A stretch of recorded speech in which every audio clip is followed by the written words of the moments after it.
नमस्कार आपण समस्त को ओडिया न्यूज रीडर चैनल को स्वागत करुच्ची।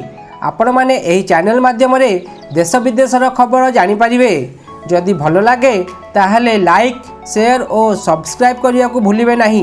जदि सब्सक्राइब करिवे ताहले राइट साइड रे थिबा बेल नोटिफिकेशन ऑल रे क्लिक करंतु, जहाँ द्वारा प्रत्येक दिन मोर नुआ वीडियो अपलोड हेबा मात्रे आपण पाखकु नोटिफिकेशन टी आसीजिबो।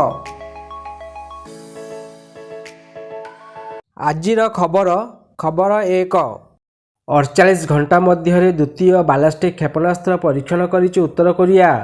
गतकाली अमेरिका और दक्षिण कोरिया मिलित समराभ्यास करिबार दिनक परे दुई थर बालास्टिक क्षेपणास्त्र परीक्षण करिछि उत्तर कोरिया।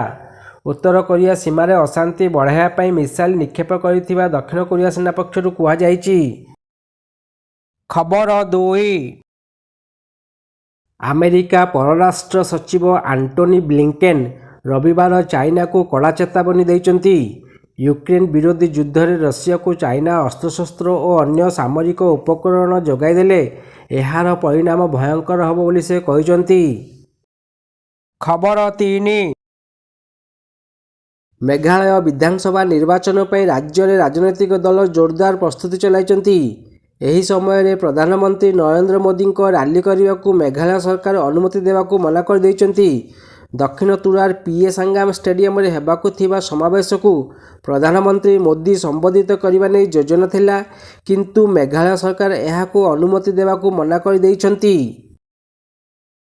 खबर 4 बिहार मुख्यमंत्री नीतीश कुमार जेडीयू को बाय बाय कहते वरिष्ठ राजनेता उपेंद्र कुशवाहा। जेडीयू रे से रहितले मध्य विभिन्न बयान पर से विद्रोही भावे गणा जाउथिला, तथापि से जेडीयू रे संसदीय बोर्ड सभापति रहितले। नीतीश कुमार सह विवाद कारणरू तांकू दल छाड़िया को कुआଯାଇतिला। प्राथमिक अवस्था दल छाड़िया सपक्ष नथिबा कुशवाहा आज शेष में जेडीयू को अलविदा कहते। खबर 5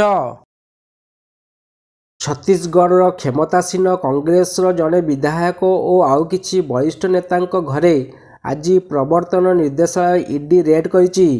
कोयला उपरे लागू होइतिबा लेभी रे दुर्नीति होइतिबा अभियोग रे ईडी एपरि रेड करिछि।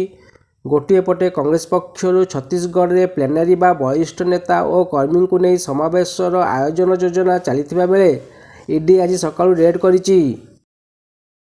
खबर 6 छत्तीसगढ़ रे लाल बाहिनीर लंकाकांड पुणी निजर दबदबा जाहिर कले माओवादी। राजनांदगांव रे माओवादी गुली रे 2 जवान शहीद होइतिबा सूचना मिली। बोटाल पुलिस स्टेशन अंचल गोंडिया महाराष्ट्र चेकपोस्ट रे ड्यूटी थिबा बेले जवान को गुली कर हत्या करचंती माओवादी।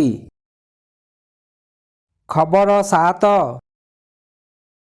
यूक्रेन रो कीव रे पहुंचले अमेरिकार राष्ट्रपति जो बाइडेन। रशिया यूक्रेन मध्य चलता युद्ध को ठीक 1 वर्ष पूर्ण होगा पूर्व बाइडेन को यही गस्त समस्त को चकित करिछि। से सोमवार यूक्रेन में पहुंची राष्ट्रपति व्लादिमीर जेलेंस्की को भेटिचंती। सूचनायोग्य रशिया यूक्रेन उपर 24 फेब्रुआरी 2022 रे आक्रमण करथिला। एहा परठारु प्रथम थर अमेरिका राष्ट्रपति जो बाइडेन यूक्रेन को पहुंचीचंती। बाइडेन को यही गस्त को खूब गुरुत्वपूर्ण बोली कहा जाउछि। आजि पई खबर एतिकी, अपेक्षा करंतु काली पई। नमस्कार।